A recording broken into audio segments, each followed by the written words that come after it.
சட்டப்பூர்வமாகிவிடும். ஏன்னா இந்து மதத்தில் டிஸ்கிரிமினேஷன் என்பதுதான் ரொம்ப முக்கியமானது.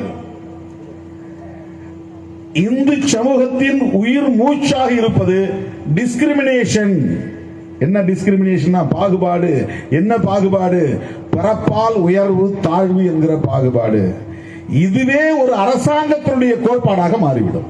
இதையெல்லாம் முன்னுணர்ந்துதான் புரட்சியாளர் அம்பேத்கர், பண்டிதர் ஜவஹர்லால் நேரு, நம்முடைய தேசப்பிதா காந்தியடிகளும் கருத்து முரண் இருந்தாலும், அம்பேத்கருக்கும் காந்தியடிகளுக்கும் கருத்து முரண் இருந்தாலும் செக்யூலரிசம் என்பதிலே உறுதியாக இருந்தார்கள்.